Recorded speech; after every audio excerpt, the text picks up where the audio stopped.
रात को पहाड़ पे भई फजर, बोलो श्री प्राणनाथ प्यारे की जय। सुंदर साथ जी, कल हमारा प्रसंग था कि किस प्रकार मेहराज ठाकुर और देवचंद जी का मिलाप होता है।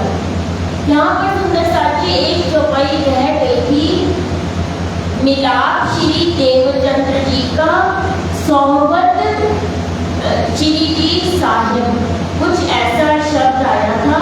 मेहराज का नाम उसमें नहीं आया था। क्यों सुंदर साथ जी, इसके बारे में भी कहा जाता है कि पहले से ही राधादास जी को सारी खबर थी। अभी तो मेहराज के जीव का जन्म हुआ है, तब कई जगह पहले से ही कह दिया गया प्रगटे श्री धाम, मिलाप श्री देवचंद जी का तब धनी श्री धाम। इस तरह की चौपाई पीछे चौपाई आती है। तो सुंदर साथ जी, इसका भी इससे ही भावार्थ लिया जाता है कि जैसे राष्ट्रपति राजेंद्र प्रसाद का जन्म बंगाल में हुआ था, ये लिखा हुआ होता है, जबकि वो राष्ट्रपति बने तो 1950 में थे, पहले ही राष्ट्रपति शब्द लिखा गया। इसी तरह कहते हैं लालदास जी को पहले सब कुछ मालूम था और श्री जी ने अंदर बैठ के लिखवाया था। जैसे देवचंद जी को पता था, तभी नाम जब मिलाप होता है तो मेहराज का नाम नहीं आता, श्री धनी धाम, प्रगटे श्री धाम, मिलाप श्री धनी धाम, ऐसी चौपाई वाणी में उतरती है। जब मिलाप हो जाता है तो सारी बातें पहले ही देवचंद जी मेहराज ठाकुर को बता देते हैं कि किस प्रकार की लीला होती है। और गोवर्धन भाई और दोनों भाई मिलकर आराम से चर्चा सुनते हैं।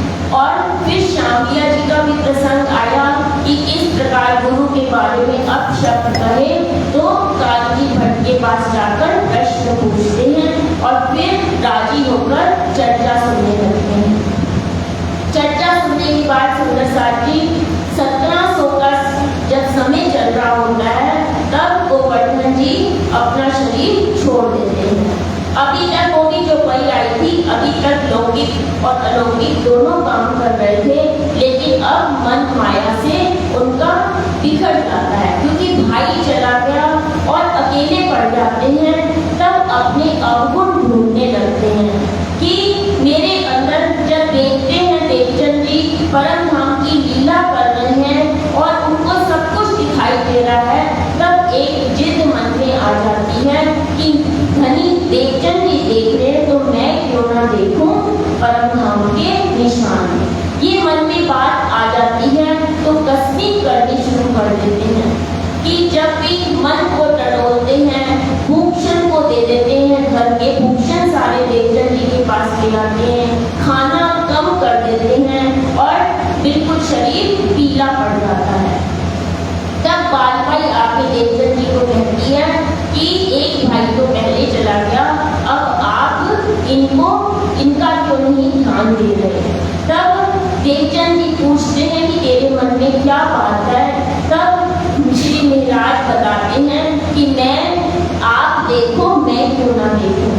तब देवचंद जी की बात सुनकर बहुत ही व्यथित हो जाते हैं। देवचंद जी कहते हैं मुझे उठाओ, तुम बैठो।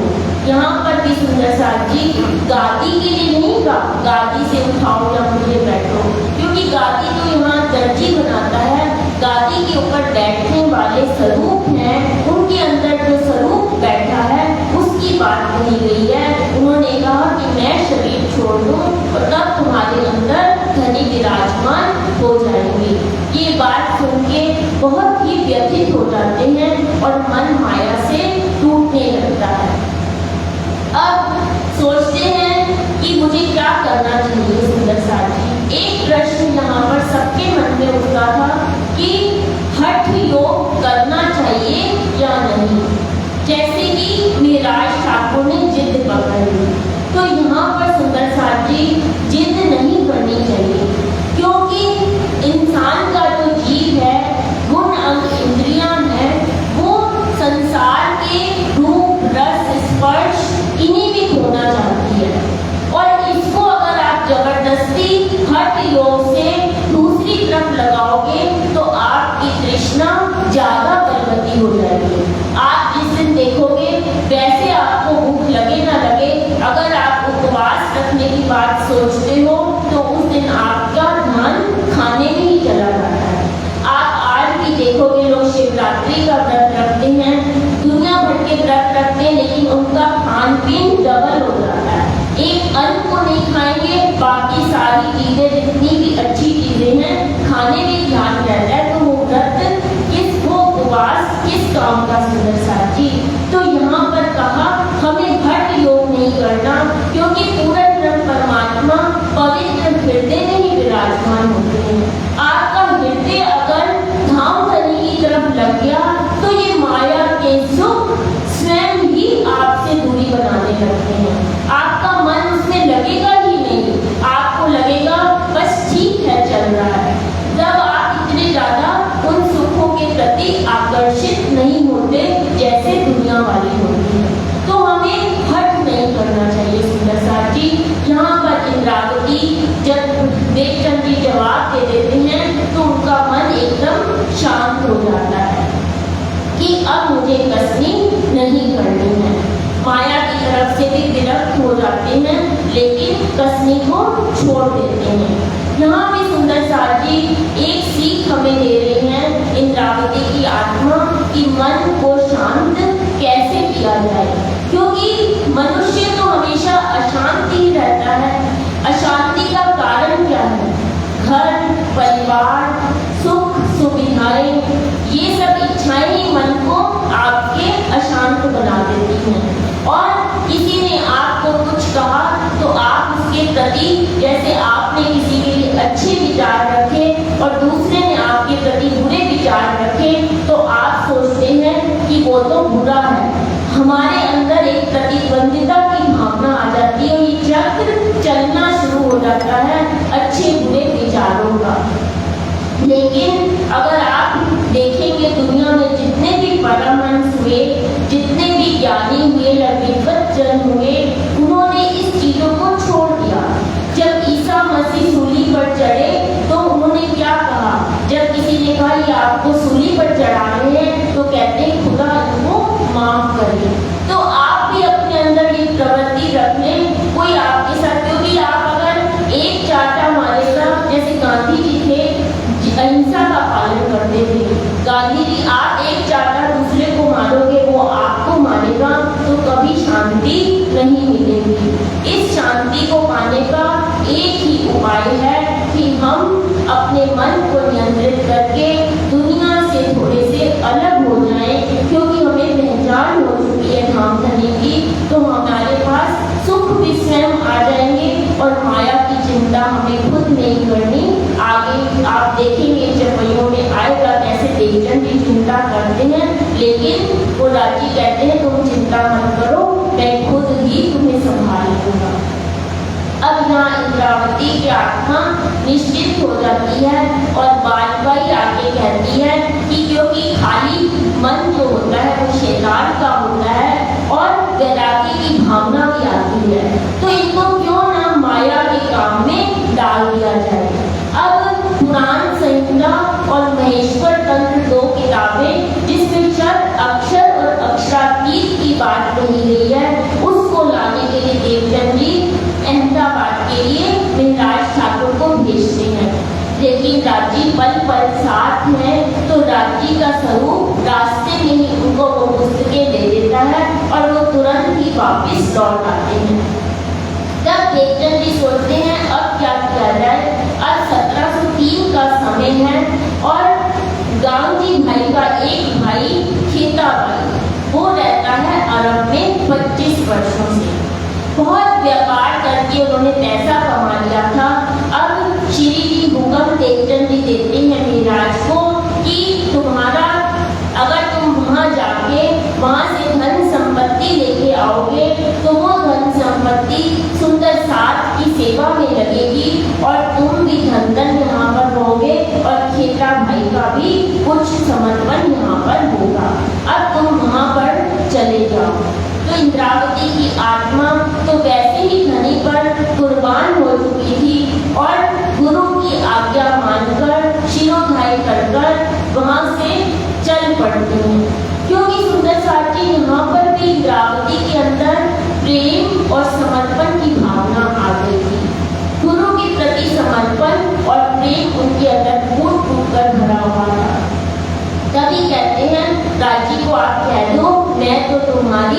प्रियल, केवल मैं तुमसे ही प्रेम करती हूँ।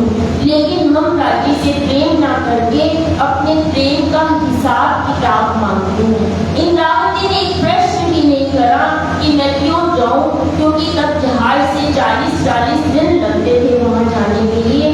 केवल कह दिया, गुरु का हुक्म माना और वहाँ से चल दिए। हम भी सुंदर साथ जी प्रेम और समर्पण राज्य के प्रति करें। हमारी कई बार मनोकामनाएं पूर्ण नहीं होती दुनिया की, तो हम सोचते हैं कि अपने तो इतने पाठ किए, इतनी मालाएं करी, पर राज्य ने हमारी सुनी नहीं। तो राज्य से, क्योंकि कभी दुनिया में ये तो बात कही गई, प्रेम का हिसाब किताब नहीं रखा जाता। आप लैला मजनू दुनिया के जितने भी हुए प्रेमी प्रेमिका इतिहास में हुए, उन्होंने कभी हिसाब नहीं मांगा। तो आप तो अक्षरातीत से प्रेम करते हैं सुंदर साथ जी, प्रेम का हिसाब किताब रखना बंद कर दे।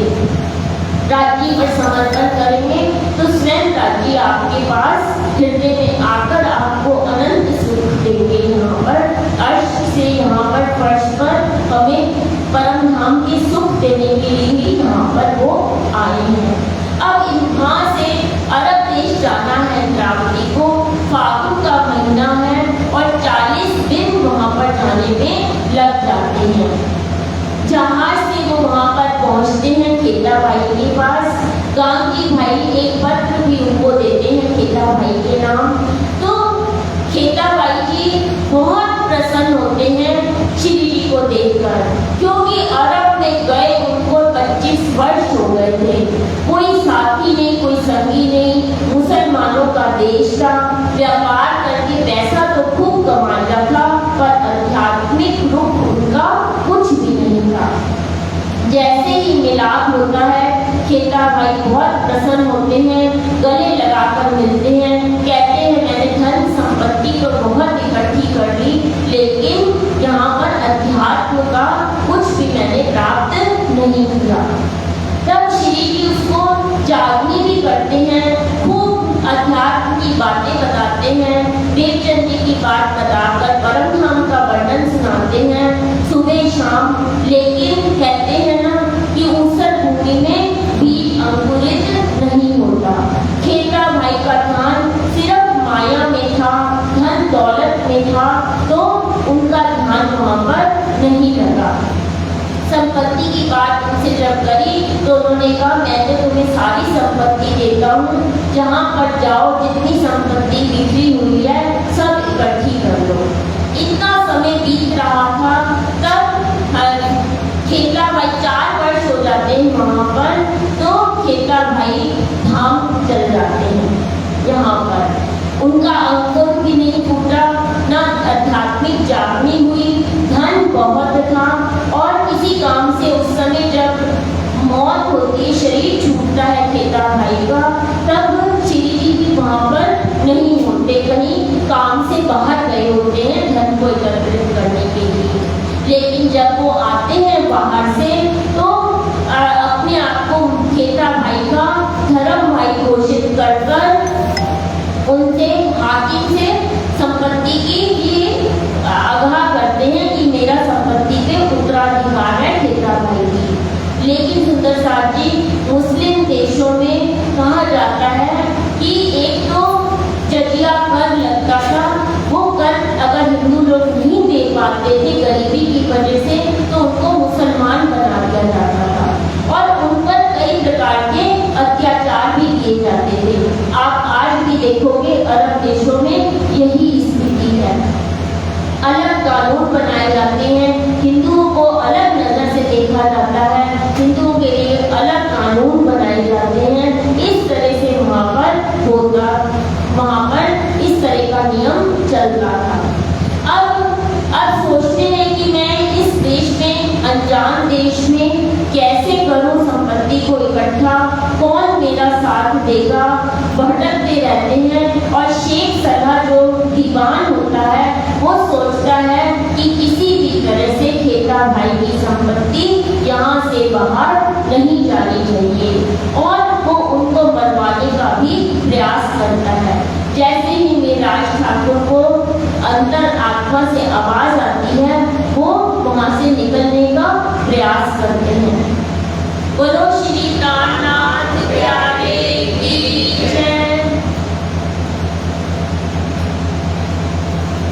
तब उन हाकिम ने बुरी करी नजर, डरे तीसरी रात को पहाड़ में भई फजर, यहाँ से दी जाएंगे पहुंचे सुल्तान इमाम, फरियाद करी दो मास लो बीच खेते के काम, जब उससे पीछे फिरे एक मिला आरब, दिन आगे बीतक कही दिन लिख दिया तब, हिम्मत करके कहियो जब निकले सुल्तान, तब छेड़ा पकड़ के यह सुनाइयो कान, मेरे गले में थी सो मैं डालत हूँ गले तुम, ले हिसाब रोज ईद के जब हो बेहक हुक्म।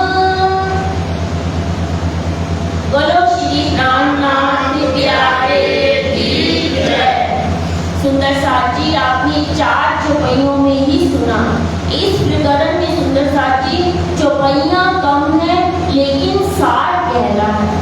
आपने पहले 12 चौपाइयों में सुना कितनी सार गर्भित चौपाइयां थी और हमें कैसे संदेश दे रही हैं। अब ये 4 चौपाइयों में जब इंद्रावती की आत्मा घबरा जाती है, क्योंकि आप देखेंगे कहीं भी जाएंगे अकेले होंगे तो आपको डर रहता ही है। एक मुसलमानों का देश है, रेगिस्तान है, शेर सलाह मारने के लिए तैयारी कर रहा है और रात को ही निकल पड़ते हैं घर से। और अब इमाम क्योंकि 2 महीने सुंदर साथी चौपाई आई, राजा के पास गुहार लगाते रहे, लेकिन राजा जो खलीफा होते हैं, इमाम वहां पर खलीफा कहा जाता है, राजा नहीं होते, खलीफा के पास चक्कर लगाते हैं, लेकिन जो दीवान लोग होते हैं वो उन्हें मिलने नहीं देते। जब राजा या इमाम से मिलेंगे नहीं तो कैसे अपनी बात को कहेंगे। जब बहुत निराश हो जाते हैं चारों तरफ से और वहां से रेगिस्तान में चल रहे हैं, दूसरे देश में जाने के लिए बगदाद मस्कत में जाना है उनको, रास्ते में चल रहे हैं, रेगिस्तान है और घबराहट भी है, तब राजी महाराज उनको दीदार देते हैं। जैसे देवचंद जी को दीदार दिया था सेम वैसे का वैसे यहाँ पठान के देश में एक आदमी सामने खड़ा हो जाता है। वो उनसे बातें पूछता है कि तुम कौन हो, तुम्हारा चेहरा उदास क्यों है, तुम्हें यहाँ क्या परेशानी है। तो इंद्रावती की आत्मा मेहराज ठाकुर जवाब देते हैं कि मैं इस तरह भारत देश से आया हूँ और मेरे भाई की संपत्ति यहाँ पर है, लेकिन मुझे यहाँ पर संपत्ति मिल नहीं रही, मैं 2 महीने से घूम रहा हूँ, बहुत परेशान हूँ। तब वो राजी महाराज का स्वरूप जो पठान के देश में है वो कहता है कि मैं तुम्हें एक पत्र लिख कर देता हूँ कि तुम जो राजा जब निकले जुम्मे की नमाज के दिन तब उनको ये बात कहना कि मेरे गले में जो थी वो मैं तुम्हारे गले में डाल रहा हूँ, क्योंकि खेता भाई की संपत्ति जो मुझे प्राप्त नहीं हुई वो अगर तुम मुझे नहीं दिलवाओगे तो तुम्हारा क़यामत के समय 7वें दिन मैं इंसाफ खुद खुदा ताला से करवाऊंगा। ये बात पत्र में लिखकर श्री जी साहब को, श्री मेहराज ठाकुर को राजी महाराज स्वयं देते हैं और अदृश्य हो जाते हैं। यहाँ भी सुंदर साथ जी हम क्या बार कहते हैं श्री जी हमारे साथ नहीं है, पर दुनिया के रिश्ते छूट सकते हैं सुंदर साथ जी, क्योंकि कोई किसी का साथ नहीं देता। आप देखोगे अब जब शरीर छूट जाता है संसार वैसे ही चलने लग जाता है और कुछ समय बाद तो ऐसा भी कहा जाता है मनुष्य पुरानी बातों को भी भूल जाता है। कोई 2 साल या कितने दिन होते हैं, आपके मन से सारी बातें निकल जाती हैं और आप आगे बढ़ जाते हैं, चाहे कितना भी बड़ा दुख हो। तो यहाँ पर श्री जी साहब उनके साथ ही थे, इंद्रावती के अंदर ही थे। यहाँ पर सुंदर साथ जी एक बार की बात है कि एक राजा अपने शीश महल में बाहर से सर्दी की रात्रि में जा रहा होता है अंदर, तो देखता है एक दीवान बहुत कमजोर और बूढ़ा है और उसके शरीर पर बहुत थोड़े वस्त्र, गर्मी के वस्त्र हैं भरी सर्दी में। तो वो पूछता है दीवान से कि दरबान, तुम्हें इतनी सर्दी में ठंड नहीं लगती क्या, जो तुम इतने कम वस्त्र पहने हुए हो? तो वो दरबान कहता है कि मेरे पास है जोड़ा नहीं है, गर्म जोड़ा नहीं है, इसीलिए मैंने ये पहन रखा है। तो राजा कहता है कि मैं अंदर जाके तुम्हारे लिए गर्म वस्त्र भेज देता हूँ। लेकिन राजा जैसे ही अंदर महल में जाता है, भूल जाता है दरबान को मुझे वस्त्र भेजने हैं।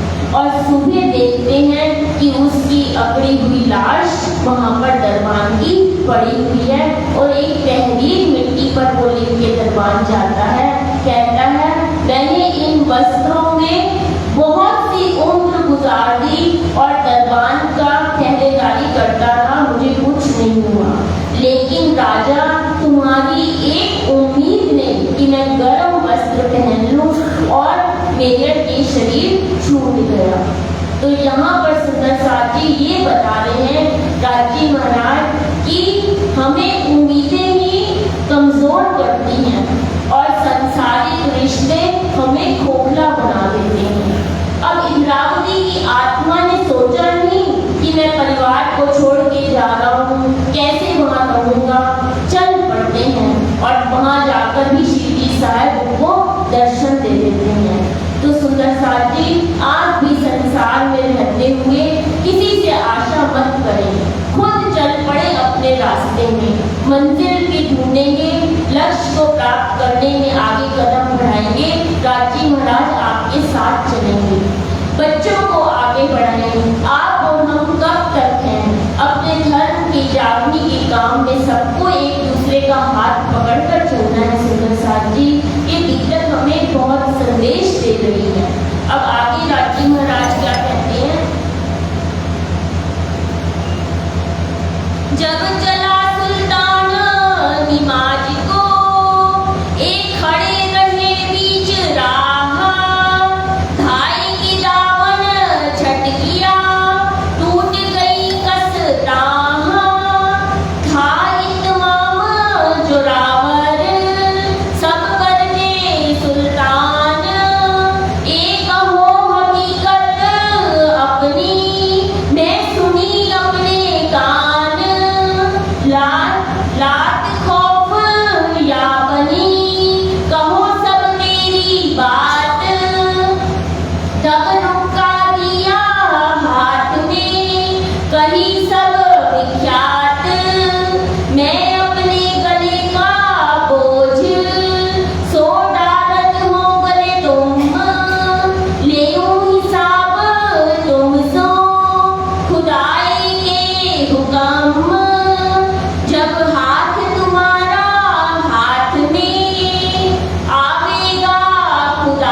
सुनी नहीं गई।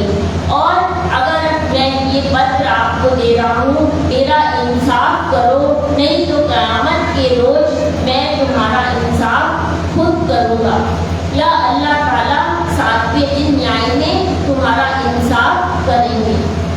सुंदर साहब जी, यहाँ पर भी मोहम्मद साहब जब थे तो वो अली को अपनी वारसी देना चाहते थे, लेकिन तब उस अबू बकर और उस्मान को दे दी गई और अली के बेटे को भी मरवा दिया गया, क्योंकि ये खलीफा का जो पद है वो बहुत महत्वपूर्ण होता है और वो अपने आप को राजा से कम नहीं समझते।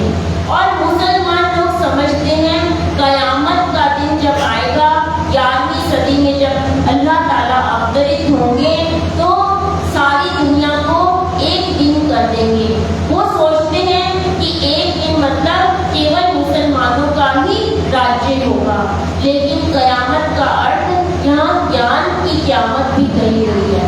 ज्ञान की क़यामत यानी कि अल्लाह ताला के ज्ञान को, अर्श अज़ीम के ज्ञान को जो जीव ग्रहण करके, विश्वास करके ईमान लाएगा, उसको मोक्ष प्राप्त होगा, उसको मुक्ति प्राप्त होगी। और पूरे संसार में केवल वो पूर्ण परमात्मा परमात्मा को याद करके लोग उन पर ही सेजदा करेंगे। क़यामत का मतलब ये होता है, लेकिन वो समझते हैं जिस दिन क़यामत होगी हम सब का विनाश हो जाएगा, हम सब मर जाएंगे, मुर्दे कब्रों से उठेंगे, कुछ इस तरह की बातें वो दिमाग में रखते हैं। तब जब ये बात कह देता है राजा कि तुम फिक्र मत करो, आज तक मुझे ऐसी बात, क़यामत की इस तरह की बात कह के किसी ने नहीं ललकारा, तुम्हारा मैं इंसाफ सबसे पहले करूँगा, तुम सुबह उठकर मेरे दरबार में आना। उससे पहले सुंदर साहब जी हम एक भजन सुनते हैं। बोलो श्री प्राणनाथ प्यारे की जय।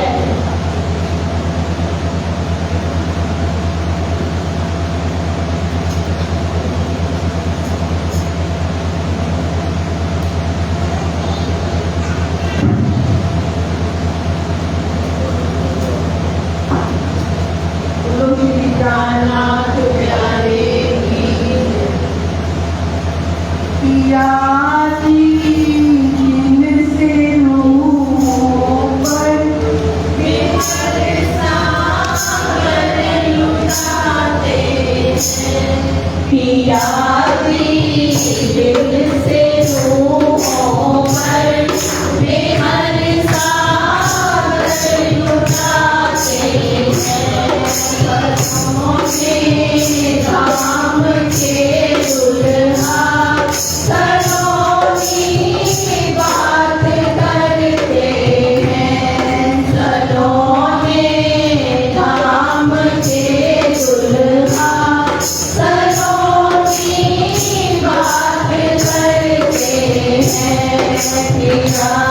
दुल्हा सलोनी बात करते हैं। पियासी जिनसे मुँह पर बेहर सागर लुटाते हैं। निराशी विश्व से प्रीतम नगर भर के जब से निरारे विश्व से प्रीतम नगर भर के जब से नगर भर के जब से तो आज इन अदाओं में गजब होते ही जाते हैं, तो आज इन अदाओं में गजब होते ही जाते हैं। पियासी दिल से मुँह पर बेहर सागर लुटाते हैं। तुलसी और मैं काशी मेरा मजब जुल्फ़ भी सब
जल्दी जियो तुम, ना तो मार उखाड़ो जड़ मूल से, जो फेरा मेरा गम इन बात लिख करके दिया एक चौकीदार, आए आगे खड़े रहे शेख सल्ला के द्वार, कागज दिया हाथ में करियो शिताब, हुक्म हुआ तुझको इन शख्स के बाप, तुरंत कुंजी बखार की और सामा सब, काढ़ के हाथों गई ढील न करी तब।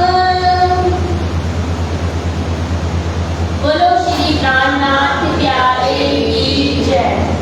सुंदर साथ जी, जब सुबह होती है तो राजा अपने चौकीदार को कहता है कि उस शख्स को बुलाओ जिसने मेरे से इंसाफ की बात कही थी। श्री महाराज को पहले से ही बाहर खड़े होते हैं, तुरंत राज दरबार में हाजिर हो जाते हैं। जैसे ही राज दरबार में हाजिर होते हैं तो राजा पहले अपने उनसे बात करता है, जनरल बात करता है, जैसे भारतवर्ष में कैसा चल रहा है, वहाँ के लोग कैसे हैं, इस तरह की बात जब वो करता है और पूछता है कि तुम मेरे पास पहले क्यों नहीं आए, तुमने किसी मेरे दीवान को क्यों नहीं कहा, तब वहाँ शेख सल्ला बैठा होता है, थर थर कांपने लगता है, लेकिन कहते हैं श्री जी तो बहुत मेहरबान हैं, कोई देख कसाला तुमको भला चाहिए दिन, शरद धाम की ना छोड़ियो पीछे फिराओ जिन्न। सुंदर साथ जी यहाँ पर तुरंत बात को पलट देते हैं महाराज ठाकुर। शेख सल्ला जब थर थर कांप रहा होता है तो कह देते हैं कि मैंने तो किसी को कुछ कहा ही नहीं, तो आपके तक फरियाद कैसे पहुंचती। राजा भी समझ जाता है कि ये शेख सल्ला को बचा रहे हैं और मन ही मन सोचता है भारतवर्ष के लोग कितने रहम दिल होते हैं जो किसी कोई बात को भी नहीं टालते और उपकार करते हैं, बचाते और मृत्यु से। तब ये बात करके तुरंत शेख सल्ला को हुक्म देते हैं तो इनकी जितनी संपत्ति है वो वापस कर दो। लेकिन सुंदर साथ जी वहाँ के लोग केवल कृष्णा में डूबे रहते हैं। सुंदर साथ जी 3 प्रकार की कृष्णाएं होती हैं, लोकेशना, वित्तेशना और दावेशना। लोकेशना में हमें प्रतिष्ठा की इच्छा लगी रहती है। 3 तरह की हर मनुष्य में ये इच्छाएं होती हैं कि मेरी प्रतिष्ठा कैसे हो, लोग मेरी प्रशंसा कैसे करें, ये एक तरह की तृष्णा है।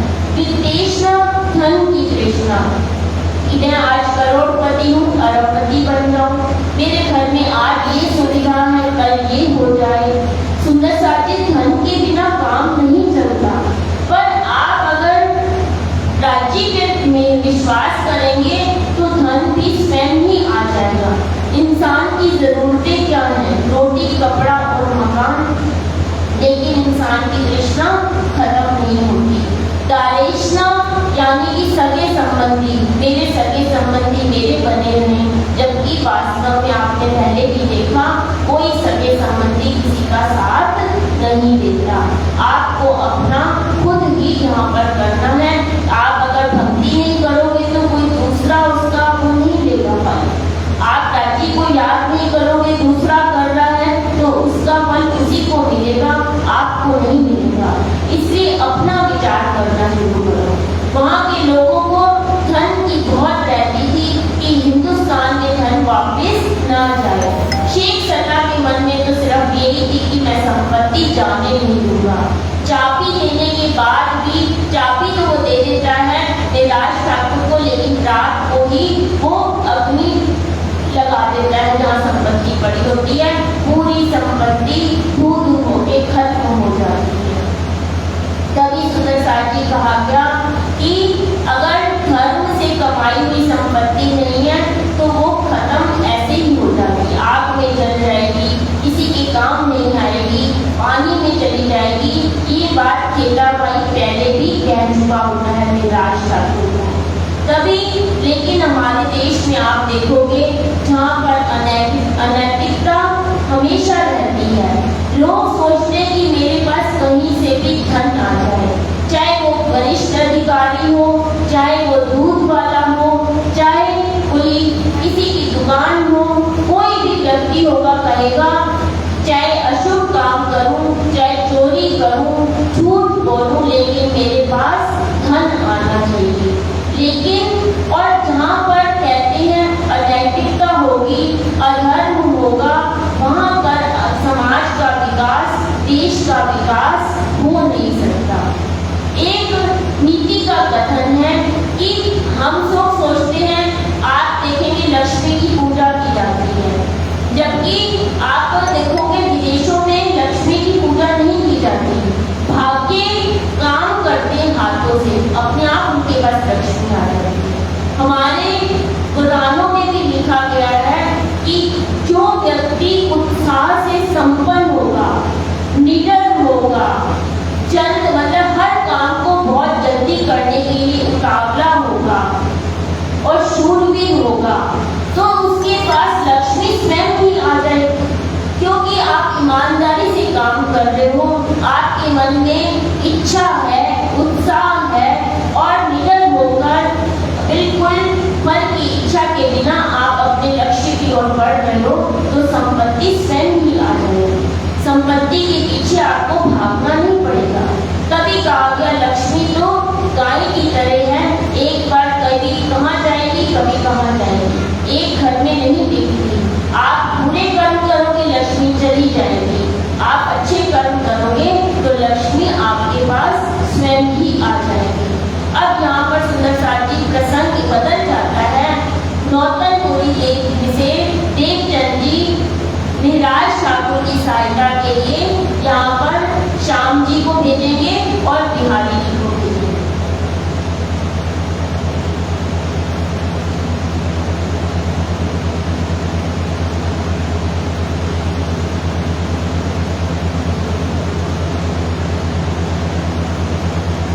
सुनी बात श्री देवचंद्र जी भेजे बिहारी जी श्याम, पहुँचे आए बरारब, मुलाकात करी इस ठाम, तब लेखा दिया हाथ में, पहुँची सब सामा, रोजनामा आगे रखा, जो लिखा था नामा, सब मेहनत अपनी कर दिखाई बात, पर इन्हों का कुफर क्यों ये करना जात, यहाँ से ती फेर के आए पुरी नवतन, चुगली बाल बाई करी, सुनाई जाम के कानन। बोलो श्री प्राणनाथ प्यारे की जय। यहाँ पर सुंदर साथी चार चौकड़ियों में बहुत कुछ लालदास जी ने यहाँ पर कह दिया। अब देवचंद्र जी भेजते हैं जामनगर से यहाँ बरारब में महाराज ठाकुर की सहायता करने के लिए, लेकिन उनके मन में तो हमेशा से महाराज ठाकुर के लिए वैर रहता था, जबकि बिहारी जी को रतनबाई की वासना कहा गया है। कहते हैं सुंदर साथ जी, आत्मा कभी शुभ अशुभ कर्म नहीं करती, जीव वहाँ पर बैठा हुआ करता है। रतनबाई की वासना है, लेकिन मन में क्योंकि उनको ये पाठ दिया गया है, जैसे यहाँ पर ब्रज में भी पूतना का पाठ किसी को दिया गया, किसी को कंस का दिया गया, तो इसी तरह से यहाँ जागृति के ब्रह्मांड में भी बिहारी जी को यही पाठ यहाँ पर मिला। मन में उनके कुपट था, संपत्ति का उनको हमेशा लालच बना रहता था, लेकिन कभी भी उन्होंने धर्म की तरफ ध्यान नहीं दिया। देवचंद जी चर्चा करते थे, लेकिन वो चर्चा सुनते ही नहीं थे। हम भी सुंदर साथी यहाँ देखें, ब्रह्म पानी सबके घरों में है, लेकिन हम सिर्फ सिंहासन पर बैठाते हैं, कितनी वाणी को सुनकर पढ़कर आचरण करते हैं। बिहारी जी का भी यही हाल है, लेकिन जो ब्रह्म ज्ञान दे देता है उसको जन्म मृत्यु से आवागमन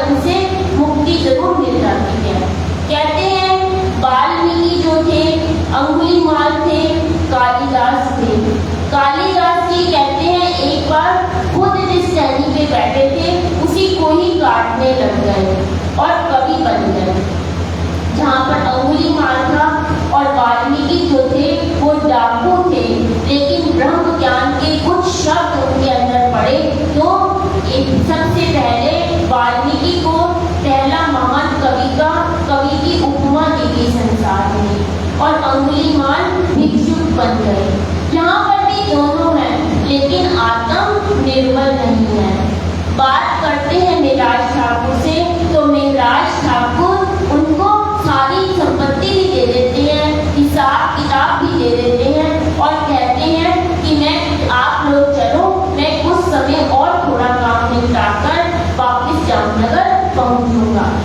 लेकिन ये जामनगर जब जाते हैं तो संपत्ति को छुपा लेते हैं और मेहराज के खिलाफ टेकचंद जी को और बाजपाई जी को उकसा देते हैं कि सारी संपत्ति मेहराज ठाकुर ने रख ली, हमें तो कुछ भी नहीं दिया। और सोचते हैं बीच में एक बार उनको मारने की भी सोचते हैं कि किसी तरह मेहराज ठाकुर को खत्म करवा दिया जाए। ऐसी भावना उनके अंदर थी। जैसे ही मेहराज ठाकुर जामनगर में प्रवेश करते हैं, राजा के आदमी उनको पकड़ लेते हैं। यहाँ पर बाजपाई को भड़काया जाता है कि तुम वहाँ जाकर राजा को कहो इस संपत्ति पे मेरा अधिकार है, गांवजी भाई का अधिकार है, मेहराज ठाकुर का कुछ नहीं है। लेकिन मेहराज ठाकुर तो पहले ही कह देते हैं कि मेरे पास जो संपत्ति है उस पर या तो मेरे सतगुरु का अधिकार है या गांवजी भाई का अधिकार है, वो तो वैसे ही दे देते हैं। तो उनको वो लोग छोड़ देते हैं। राजा संपत्ति ना तो किसी काम आई, ना धर्म की काम में आई, कहीं संपत्ति काम नहीं आती। अब यहाँ पर आगे प्रसंग फिर बदल जाएगा सुंदर सा।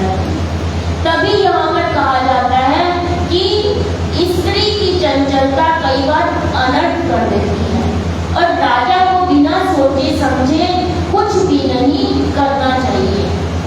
तभी कहा गया अगर चंचल बंदर के हाथ में तलवार देकर पहरेदार बना दोगे तो समाज की हालत क्या होगी।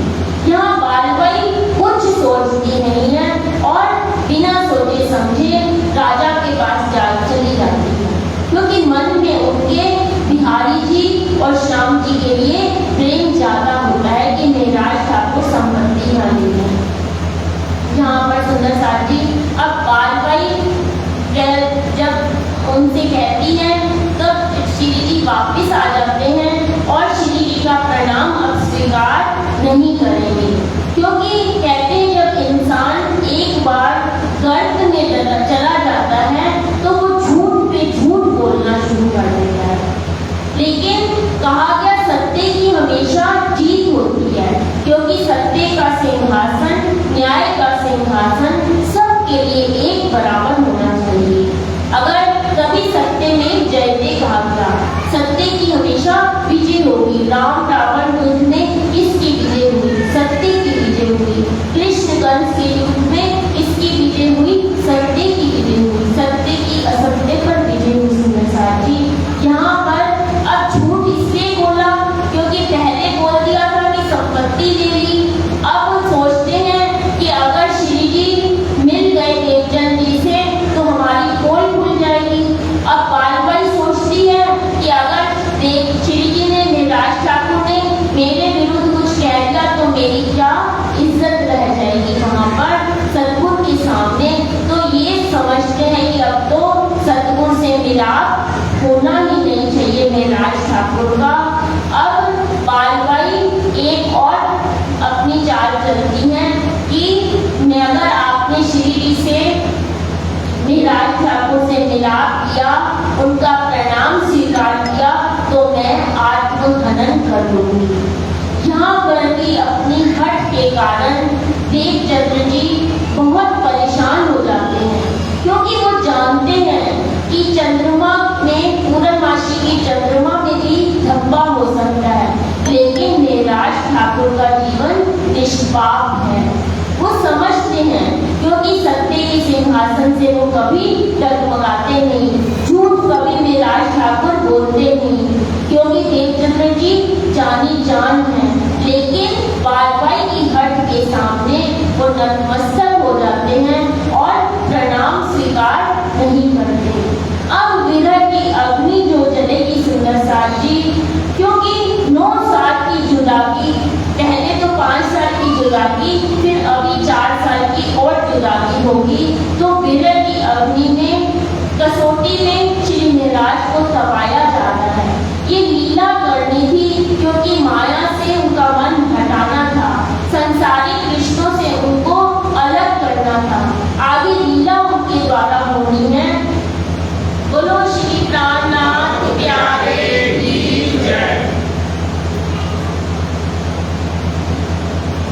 संवत 17 से 78 हुआ रे मजबूर, सब सामा गई रावण में, जिनको लिखी अंकुर, यहाँ नौतनपुरी में रहे बरस धोए, गए ना श्री देवचंद्र जी पास, हरख मिलने को बड़ो होए, भांत भांत बिलखे वहाँ, घर के बीच में आप, नावे बुलावे नाए जाए, तो क्यों कर होए मिलाप, देखो जोर ए माया को, दिखावे धनी धाम, हल्की या को जिन गिनो, या के रंग में बहुना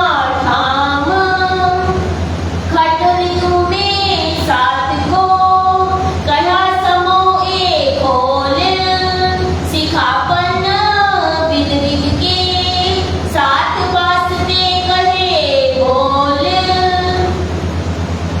अब सुंदर साथ जी 2 साल का वियोग है, प्रणाम स्वीकार नहीं किया, तो श्री महाराज ठाकुर के मन में विरह की ज्वाला उठ पड़ती है और एक स्वाभिमान जाग जाता है कि मैं तो अब श्री जी के पास, देवचंद जी के पास जाऊंगा ही नहीं, जब तक वो मुझे नहीं बुलाएंगे तब तक मैं नहीं जाऊंगा। मैं तो उनके काम के लिए ही गया था और यहाँ पर मुझ पर झूठा इल्जाम लगा दिया गया, चोरी का इल्जाम लगा। सुंदर साथ जी, किसी इंसान के घर में भी छोटी सी बात पे कोई कह देता है तो मन कितना कलपता है सुंदर साथ जी। और ये धाम के धनी हैं, चोरी का इल्जाम सह रहे हैं और कहते हैं अब ये मन में स्वाभिमान आ गया, मैं तो अब जब तक देवचंद जी नहीं बुलाएंगे तब तक मैं वापस उनके पास नहीं जाऊंगा। स्वाभिमान और अभिमान में सुंदर साथ जी अंतर होता है। कहते हैं मानसिंह अभिमानी था, स्वाभिमानी नहीं था, और महाराणा प्रताप स्वाभिमानी थे, अभिमानी नहीं थे। आप स्वाभिमान रखें लेकिन मैं का अभिमान नहीं करें। मैं की प्रतिष्ठा, पद की प्रतिष्ठा, मेरा ये बड़ा पद, मैं बहुत सुंदर, इस चीज को छोड़ दें। यहाँ पर महाराज ठाकुर के अंदर स्वाभिमान जागा है, अभिमान नहीं जागा। तब ये सोचते हैं अब तो मैं नहीं जाऊंगा। अब यहाँ खटपुटी में सुंदर साथ जी विरह करते हैं, विरह नहीं ब्रह्मांड में बिना सुहागिन नाम। और एक आदि चौपाई ये भी आती है कि दुख कोई नहीं ले पाता, सुख केवल सुहागिन ही सह सकती है और कोई संसार में दुख को मांगता नहीं। लेकिन यहाँ द्रावती बार बार देखेंगे कई जो सुख मेरे धनी के बीच में अंतर लाए वो सुख मुझे नहीं चाहिए। अब यहाँ विरह की अग्नि जलती है क्योंकि 6 ऋतुएं आती हैं। यहाँ खटपुटी में कभी बहुत वर्णन आता है कि बरसात की ऋतु है, वर्षा ऋतु आई और मैं धनी से नहीं मिल पाई, शीत ऋतु आई, गर्मी की ऋतु आई, लेकिन मैं अपने धनी को प्रणाम भी नहीं कर पाई। और यहाँ पर कला जी के पास जाकर फिर नौकरी करनी शुरू। 2 साल अभी ये तो पहले विरह की अग्नि में जलेंगे। अब एक और छोटी सी घटना यहाँ पर घटती है क्योंकि घर पर बैठे हैं, कोई काम धाम करते नहीं, केवल विरह की अग्नि में जल रहे हैं। तो अब एक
प्यारे की जय। तैनू मिलने को दिल करदा है, तैनू मिलने को दिल करदा है, तैनू और न कोई चंगा लगदा है, तैनू मिलने को दिल करदा है, तैनू मिलने को दिल करदा है। तेरी छेती तू आके मिल प्यारेया, तेरी छेती तू आके मिल प्यारेया, या मैनू बुला अपने वल प्यारेया, या मैनू बुला अपने वल प्यारेया। तैनू तकदीरा मूहों कुछ ना खावा, तैनू तकदीरा मूहों कुछ ना खावा, दिल तेरे नाल रचदा वसदा है, तैनू मिलने को दिल करदा है, तैनू मिलने को दिल करदा है, तैनू और न कोई चंगा लगदा है, तैनू मिलने को दिल करदा है, तैनू मिलने को दिल करदा। कोई जाम मिला अपने प्यार दा, कोई जाम मिला अपने प्यार दा, नैयो रहना है होके तेरे जुदा, नैयो रहना है होके तेरे जुदा। दिल जानी मेरे सब हाल मेरे, दिल जानी मेरे सब हाल मेरे, तो चुप सकदा है, तैनू मिलने को दिल करदा है, तैनू मिलने को दिल करदा है, मैनू और न कोई चंगा लगदा है, तैनू मिलने को दिल करदा है, तैनू मिलने को दिल करदा। बोलो श्री नाथ प्यारे की जय।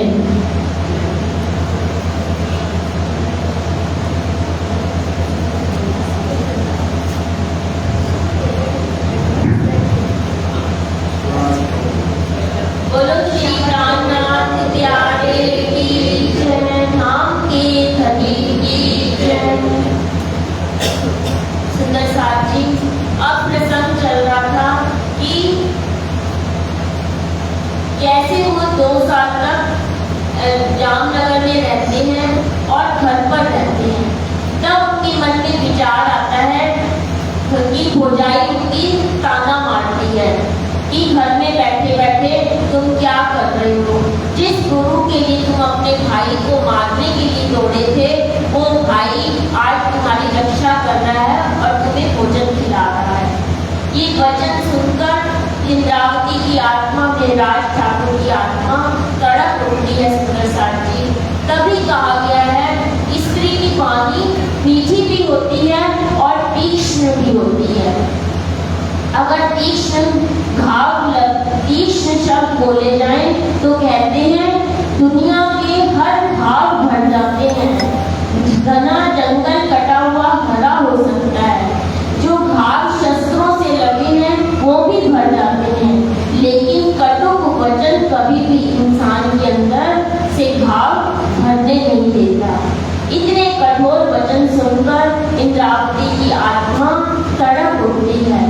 कहते हैं द्रौपदी को भी बहुत अभिमान था कि मेरे पति 5 पति हैं और इतने सर्व मेरी रक्षा वो कर सकते हैं। लेकिन जब भरी सभा में पांचों के पांचों चुप बैठे रहते हैं, तब वो कृष्ण को पुकारती है और कृष्ण उनकी रक्षा करते हैं। अभिमान चूर चूर हो जाता है कि धनी ही आपकी रक्षा कर सकते हैं, इंसान नहीं कर सकता।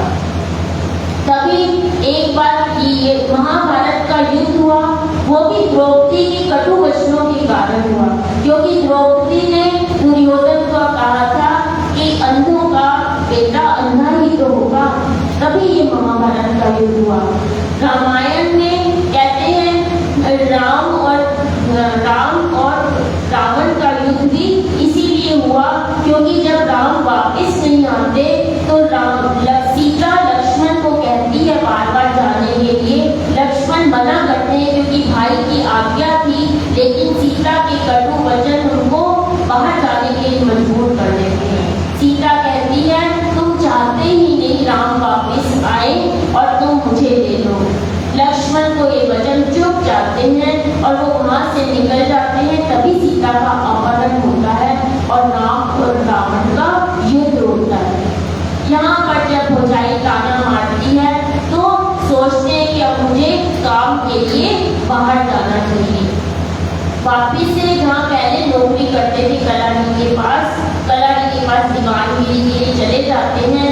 तो कलाजी जानते थे उनके काम को, उन्होंने तुरंत उनको नौकरी वहाँ पर दे दी और बीच में कर के लिए वो 8 महीने के लिए अहमदाबाद भी जाते हैं।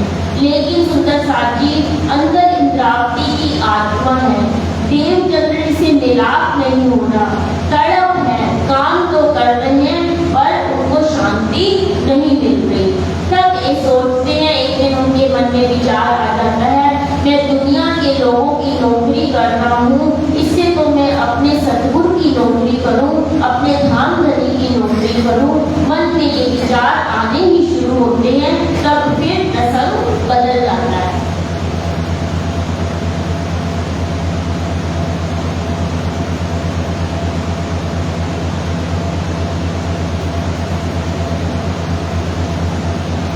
फिर आए गुजरात से, कला में मांगी बख्शीश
हो जाता है।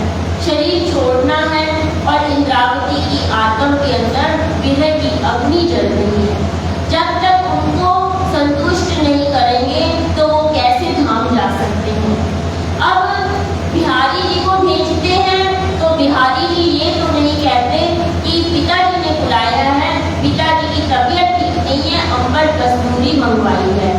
बालबाई को कहते हैं तो बालबाई भी कुछ इसी तरह के शब्द कहती है कि तबीयत खराब है, तुम्हें श्री देवचंद जी ने बुलाया है। जब 2 बार बुला दिया तब तीसरी बार फिर बिहारी जी आते हैं, तब भी यही कहते हैं कि मुझे ये दवाई चाहिए, कुछ औषधि चाहिए, तुम्हें देवचंद जी याद कर रहे हैं।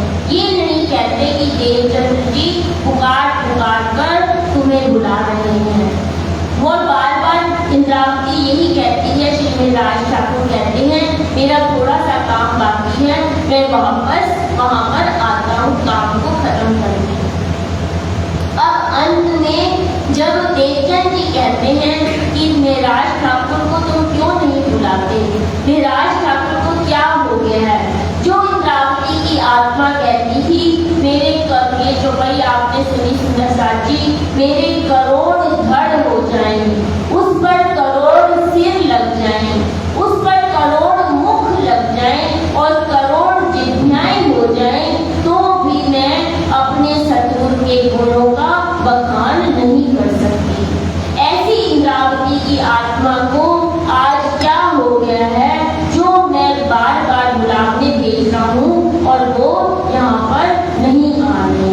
तब बालबाई जब कहते हैं कि मैं धाम दरवाजे के लिए रास्ता देख रहा हूँ, तुम बुलाते क्यों नहीं। यहाँ भी सुंदर साथ जी धाम दरवाजे के बाहर नहीं कोई आत्मा वहाँ पर रुकी हुई है, क्योंकि चोला बदलना था, यहाँ पर शरीर बदलना था, क्योंकि रूहें तो सब गोबर जी में इकट्ठी हो ही रही है कलाप गुलाम में, सिर्फ 2 तरह से लीला होनी है, सारी शक्ति यहाँ पर इंद्रावती की आत्मा के अंदर जानी है और जब तक उसको संतुष्ट नहीं करेंगे तो कैसे उस चोले में प्रवेश करेंगे। यहाँ उस चौपाई का ये भाव था कि मेरे आत्मा इंद्रावती की रोते हुए मैं देख रही हूँ, तो मैं कैसे इस शरीर को छोड़ूं। जब बालबाई वापिस आती है तो बहुत कटु वचन इंद्रावती की आत्मा को कहती है कि हे मेराज ठाकुर तुम्हें क्या हो गया है, तुम्हें इतनी बार बुलाने भेजा, तुम यहाँ पर क्यों नहीं आते, धनी तुम्हारा इंतजार कर रहे हैं। तो बालबाई उनसे क्षमा भी मांगती है कि मेरी वजह से आज ये तुम्हारी हालत हुई, अब यहाँ पर माफी भी मांगी। तब इंद्रावती की आत्मा कहती है मुझे तो किसी ने कहा ही नहीं कि देवचंद जी की इतनी तबीयत खराब है और वो मुझे बुला रहे हैं। तब वो कहती हैं कि ये बात जब ब्रिज में भी हुई थी सुंदर साथ जी, जब गोपियां विरह में अपना तन छोड़ देती हैं, प्रतिबिंब की लीला में भी जब मथुरा आ जाते हैं कृष्ण और वो अक्रूर उनको लेके आ जाता है, फिर उद्धव के हाथ संदेशा भेजते हैं तो गोपियां कहती हैं जितना अक्रूर कृष्ण को लेकर चले गए तब दुख नहीं हुआ मुझे, जितना तुम्हारे वचनों से दुख हो रहा है, तुम कहते हो तुम कृष्ण को याद करना छोड़ दो। तो यहाँ इंद्रावती की आत्मा भी कहती है मुझे इस बात से ज्यादा दुख है कि श्री जी मुझे बुला रहे थे और मैं वहाँ जा नहीं पाई। यहाँ पर ये प्रसंग भी यहाँ पर आता है। अब दोनों का मिलाप होगा, 9 साल की जुदाई है, विरह की अग्नि शांत होगी और कैसे धनी अपना शरीर छोड़कर अब इंद्रावती की आत्मा के अंदर प्रवेश करेंगे, ये हम कल की चर्चा में सुनेंगे। नाथ प्यारे की जय। श्री महामती कहे ए साथ जी, ये नवतनपुरी की रीतक, याद करो